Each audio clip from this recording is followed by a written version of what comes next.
All right. So I would like to welcome everyone to our Sunday morning coffee house.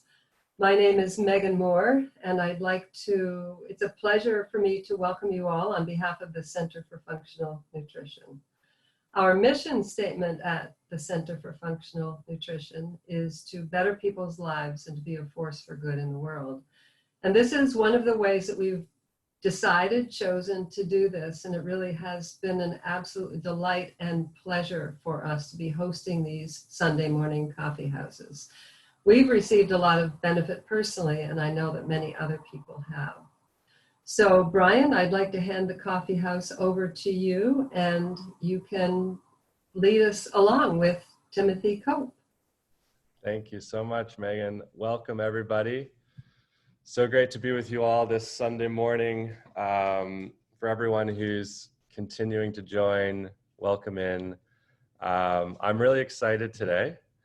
I have the great honor and just privilege to introduce you all to a gentleman and a scholar. His name is Timothy Cope, and we got introduced around 2 years ago, and it was through a business connection, and we very quickly moved from the business connection to a friendship. It was kind of out of our control. We just enjoyed speaking with each other, and he was just opened my world really to a whole other realm of healing and learning in the spiritual realm that just was not a part of my world before I met Timothy Cope. So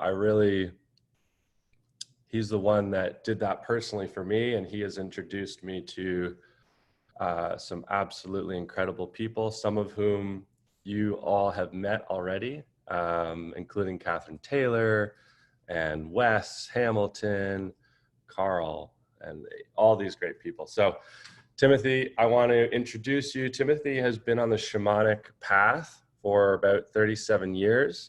He is an incredible human that serves people in the most genuine and authentic way. And I'll let him tell more of his story, but I'm really excited for him to be sharing with you all. So Timothy, are you there? Can you say hello? Hello. Awesome. Thank you, Timothy. Thank you, Brian, for inviting me to be here. I'm very pleased and very excited to be able to chat with everyone. Thank you. Yeah, absolutely. So, maybe what we could do, Timothy, I remember a few years ago, I asked you a question and I said something like, so I have no idea what this shamanic thing is. So please tell me. Maybe you could just tell people, who are you and how did that come into your life? I live in Minneapolis, and it was over half my life ago now. I walked into a local bookstore, my favorite bookstore, and there was a particular book that had just come out in paperback, and it was being featured on the counter by the cash register. And the name of that book was The Way of the Shaman. And it's by a man named Michael Harner. That book, in my experience, literally leapt off the stack of books into my hands and shouted, "Read me." So I said to the person behind the cash register, I said, I guess I'll take this book too. And that set me off on this path. And Michael Harner, became my first teacher and mentor, and a beloved person in my life. Shamanism is the general term, the anthropological term for the kind of spirituality that is followed by most tribal and indigenous people throughout the world. And there are very many, of course, different kinds of permutations and expressions of this. Culture happens whether we like it or not.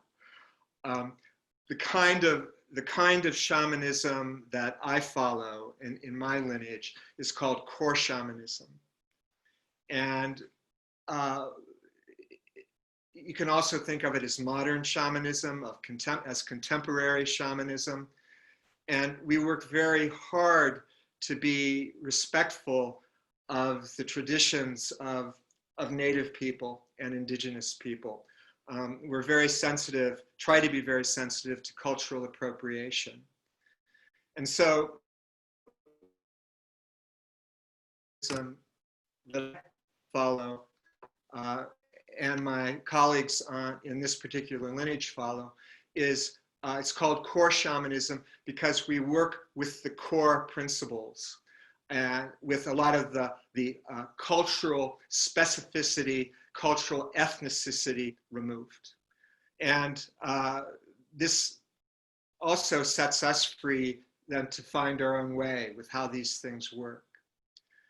I can give you just very briefly the two basic principles, the foundation of all of this. And I'm not asking you to believe me per se because I say this. I invite you to be as skeptical and as questioning as you are or wish to be. But the first basic core principle that is ascribed to by, as I say, tribal peoples all over the world is that the spirits are real, that there is a spiritual reality that surrounds us and permeates what we experience as our everyday reality. And so that's it in a nutshell.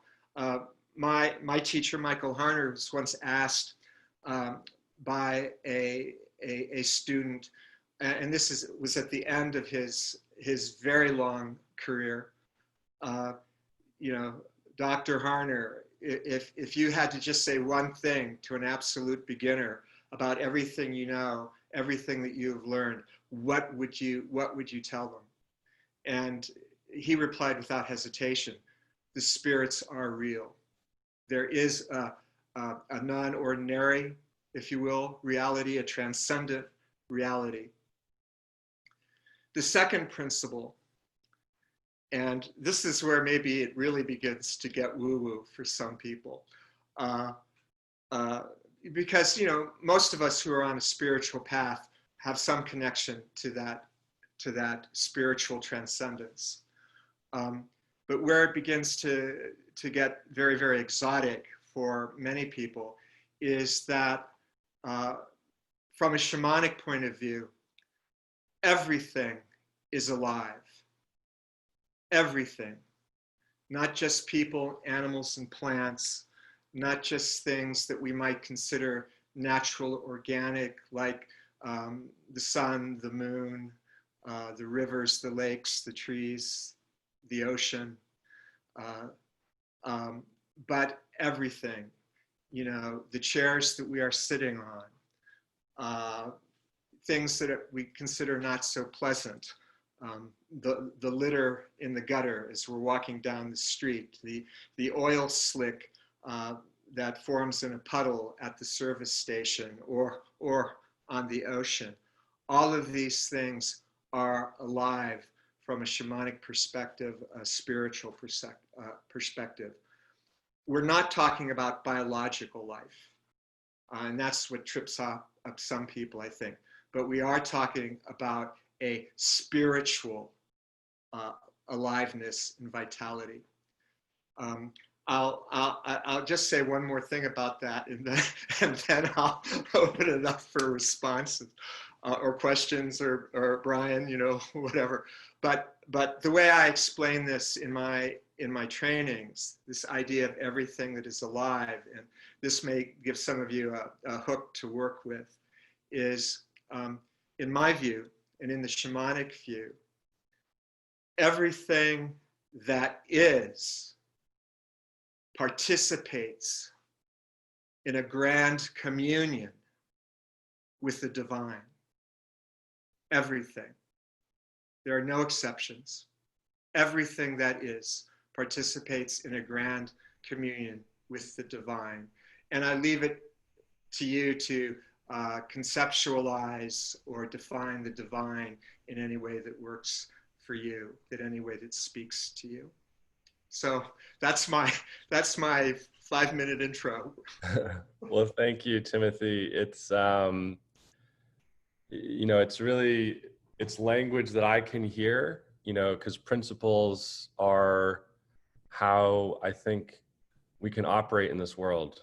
And depending on what our, function is, it's important to have that foundation. And I just really appreciate how you very explicitly, shared what shamanism is and how that interacts in the world and how you participate in it. And I'd be especially curious, and maybe some others will be as well, to kind of, from your perspective with your vehicle, how you're interacting with all of that in the world today, with what's current in the world.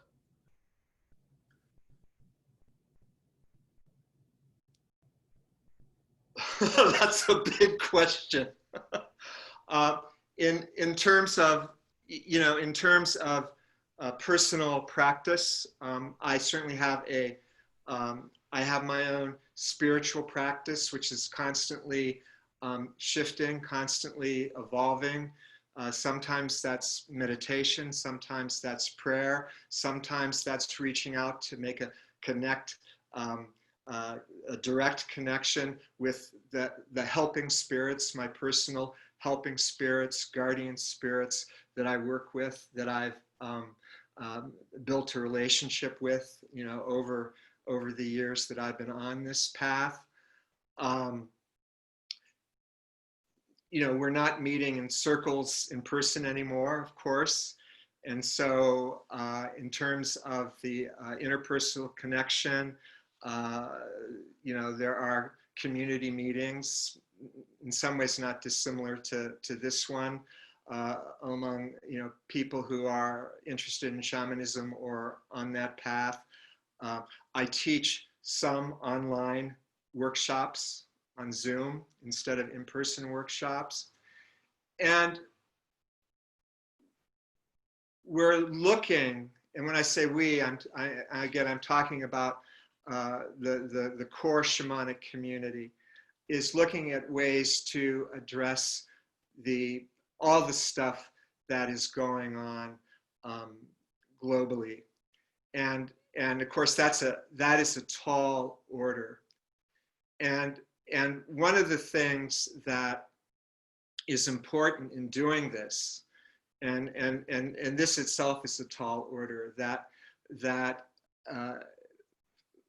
from my perspective, and again, from the perspective of other people who are on the core shamanic path, not all shamanic practitioners may agree with what I'm saying here, is that it's very, very important that you have permission of the people that you are trying to help or the community that you are trying to be of service to. Even if you have the best intentions in the world, you can't just begin to do work to improve a situation without getting a sense that the individuals are okay with that. And part of that is that maybe I can sort of give you an example in very broad strokes. If my great grandmother is very, very ill and is perhaps at the end of her life, it would be inappropriate for me to do what I can do on any level, shamanically or any other way, to try to heal her, you know, because, oh, grandma, great grandma, I love you so much. I don't want you to die. Oh, I love you so much. I want you to get better. I'm gonna work so that you can get better. Well, my great grandmother might be ready to go. And unless she would say to me, okay, Timmy, you know, have at it. Even if my intentions are good, to just do that would be a kind of sorcery. And my lineage, gets to be heavy duty stuff here. My lineage distinguishes between shamanic work and sorcery. Sorcery is when you either presume that you know what's best or for someone or for a situation, or you really don't care and you only want to serve your own interests. And so, you know, working with these larger world issues takes some struggle and a lot of checking in with the spirits and checking in with people around you, and a lot of dialogue. When I say we, I'm referring to the school that I teach for, that I'm on the faculty of, which is the Foundation for Shamanic Studies, which is based out in California. It's basically the school that trained me, and again, my mentor, Michael Harner, set that up and founded that. But we are offering now a workshop. It's an advanced workshop, and it's called Shamanism for Inspired Local and Global Change. And in my personal journey, and then I'll be quiet again. In my personal journey, I'm discovering that the local change aspect of that. Many of you have probably heard, you know, it was prevalent back in the 60s and in 70s, what think globally and act locally, I think was the catchphrase. Well, I am discovering that when it comes to local change, it's not just think about local change here. The local change begins here. And so I need to transform myself in the way I'm reacting to the world. And then from that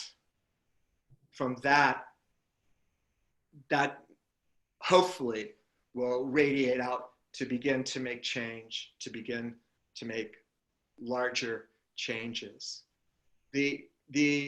Some Native Americans have a saying, I think of it as a riddle.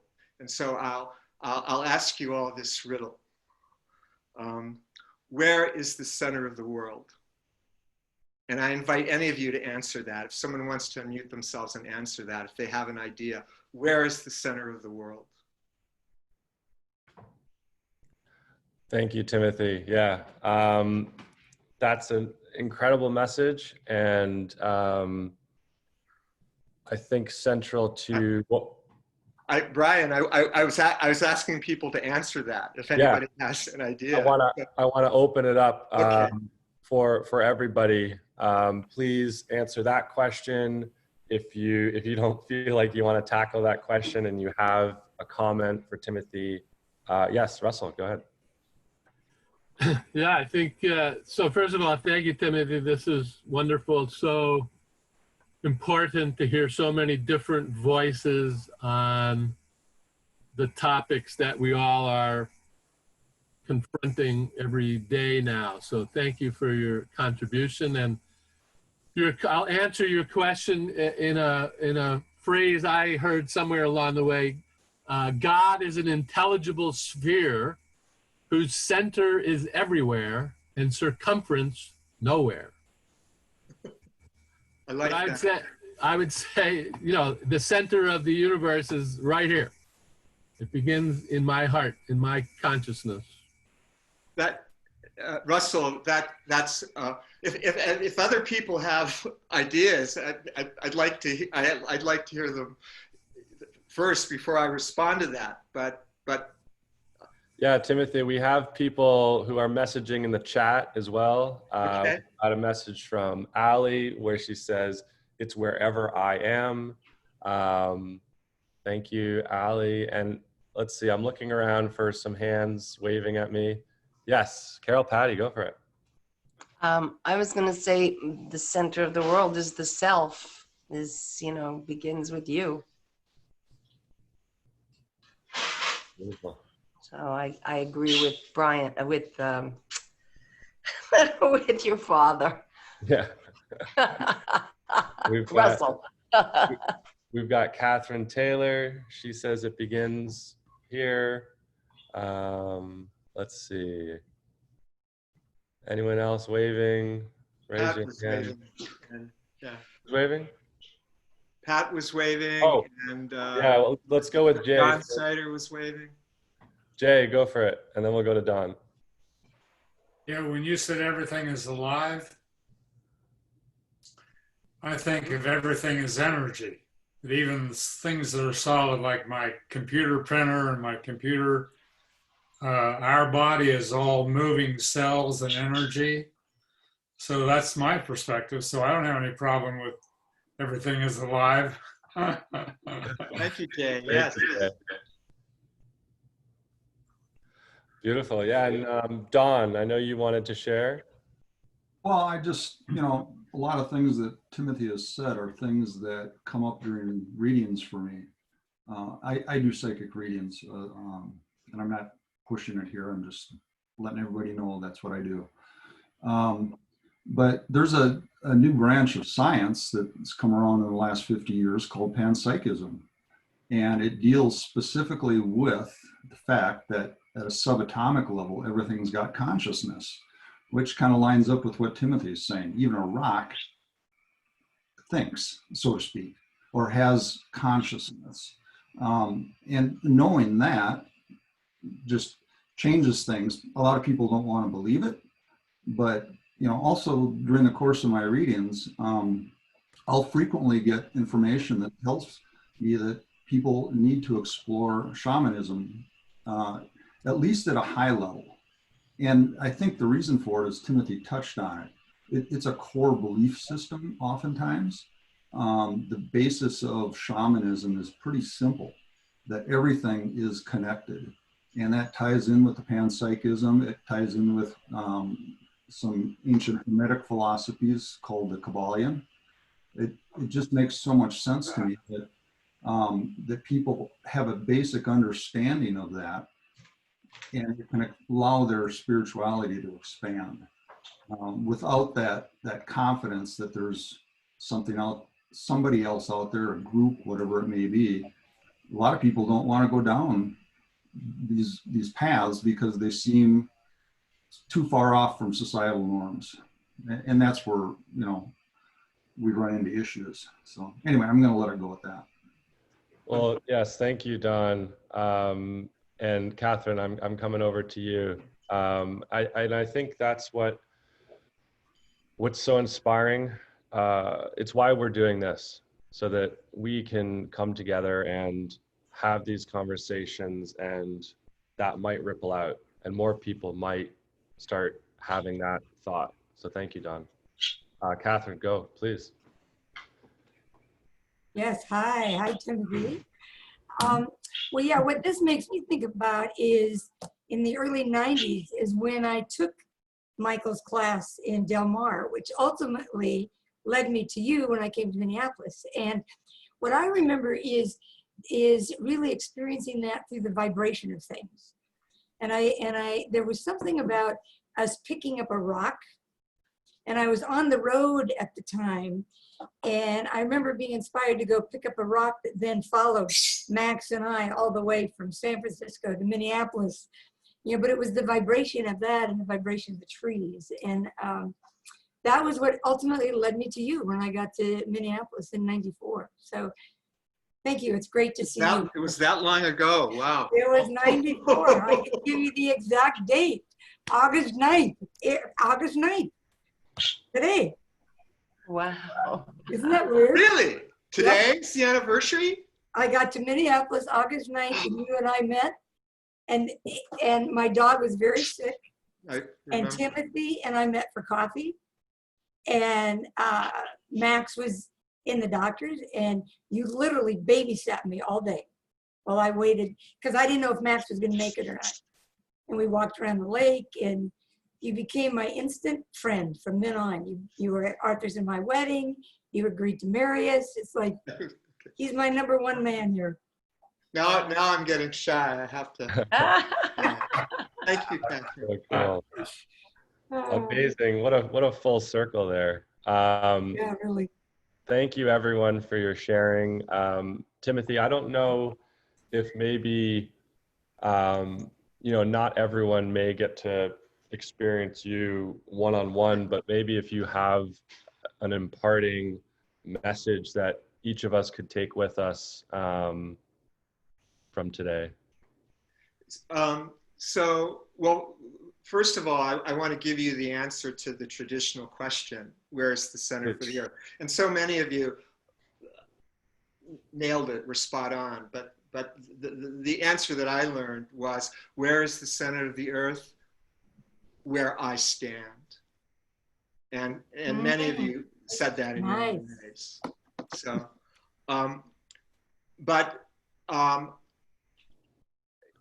yes, there are people all over the country, and indeed all over the world, who are exploring this path, stepping onto this path.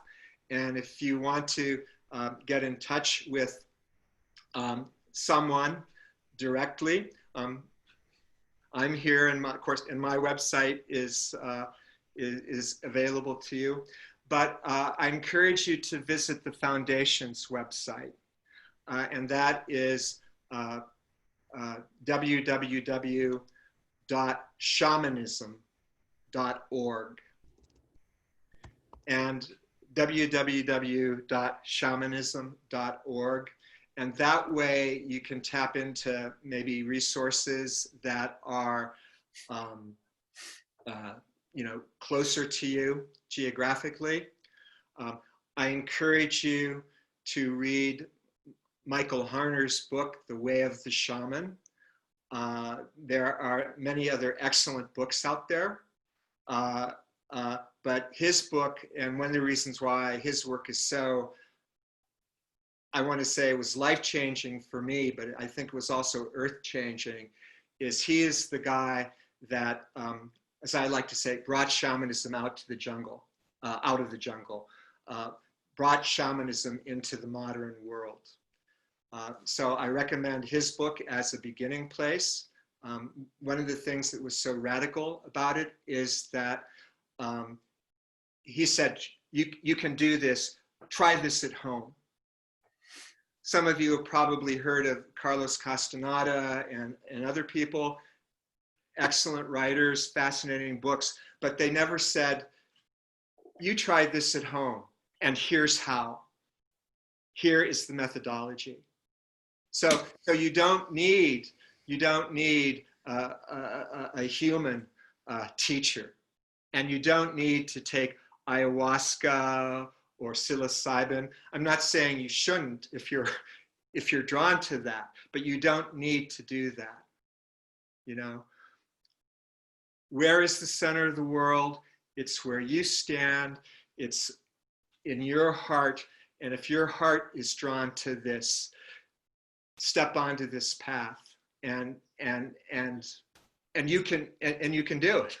And there are resources to help you do it where you are now. Beautiful. Thank you so much, Timothy. Again, it's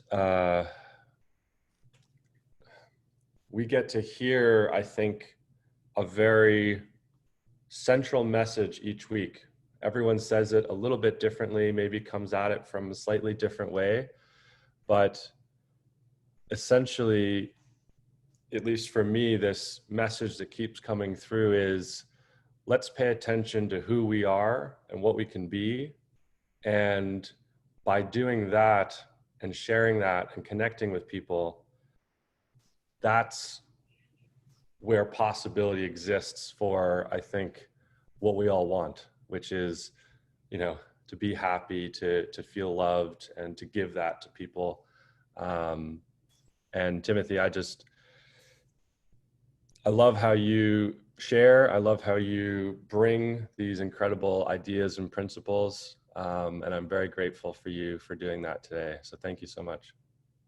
You're very welcome, Brian. And I am very grateful to you once again, and to Megan and Russell for inviting me, and to everyone who came to listen to me. So including my sister Judith and some wonderful friends from Minneapolis and other places. So thank you all. Beautiful. Well, we always like to end our coffee house. We like to call it some good news. And we are going to share a video that I think shares a message that is really going to resonate with what Timothy has done today. And so I'm going to share that. It's about 5 minutes long, and then we can all give each other virtual hugs and be on our way. So just give me a second to get that started.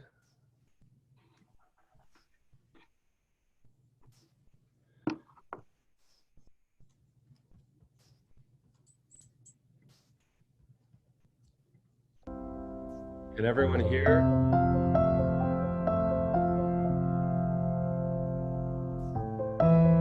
What is pulsating Maximize the screen. in my entire being today is something that I've never heard of. I think it's unprecedented. I don't think it's ever happened, where the whole world is at home. Only God can do that. The whole world is at home. Doesn't matter where you live. Doesn't matter what time zone you're in. It doesn't matter today whether you are a Muslim or Christian or Hindu, whether you're an atheist or a Buddhist or a Jain or a Rastaman. Doesn't matter at all. Today we are one. These times we are one. We are one, and we must win also. We are one. Today we are simply human beings. We have to put aside these superficial differences. There's no time for that. We are one, and we must act together and respect each other, to cooperate, to take on the same one thing that threatens us all. And I see that that is a great thing. It's a great moment for us. We must not fail. Fear is a very powerful agent, but he was not with us from the beginning. It is not fundamental or original to our nature to be afraid. Love is our nature, and peace and joy, and an appreciation of what is right and what is good. These are the qualities, the perfume of our true nature. I see that this time, challenging as it is also offering us a new path. Not a new path as in necessarily difficult and strenuous, but a path of grace, a path that only God could have opened for us. Why fear comes is because we have moved away from our central nature. We have been so much impregnated with wrong kind of knowledge, very negative behavior, mindsets, attitudes, and so on. It's only in situations like this where we are compelled to pay attention that we stand a chance of really looking more deeply towards ourselves.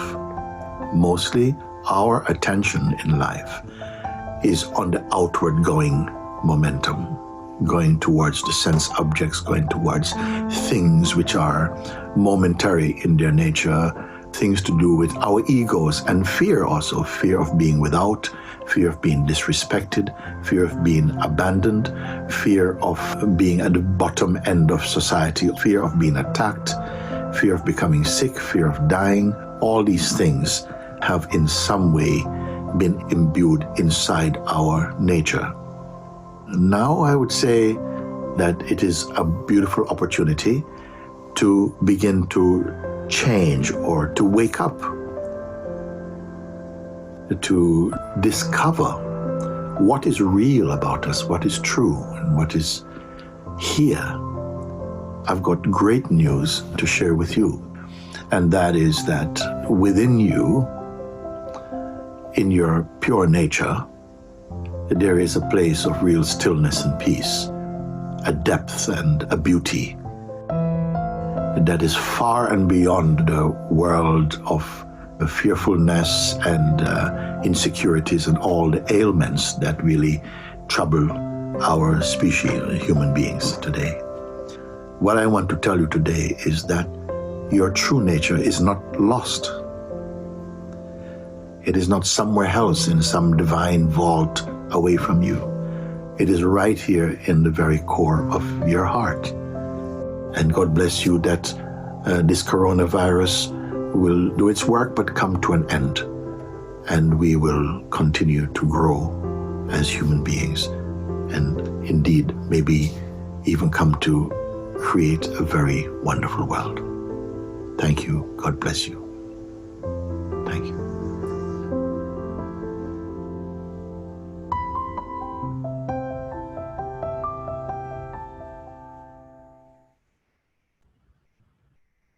All right. Well, thank you so much, everyone, for being with us today. And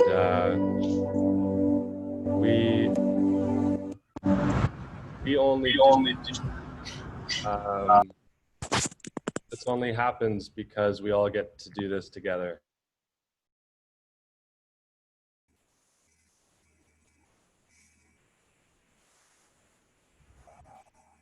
So, Thank you for that video. thank you so All right. much, everybody. Everybody. Thank you, Timothy. That was wonderful. And thank you, Brian, for that video. And thank you, everyone. Yes, thank you so much for this. Yes. I think it might be my new tribe. I don't know. Thank you, everyone, for being here. Thank you, and have a wonderful Sunday. Thanks, you too. Thank you, Timothy. Hi, everybody. Thanks so much. You. Beautiful Sunday. Thank you, everyone. You Thank also. you. Have a great day.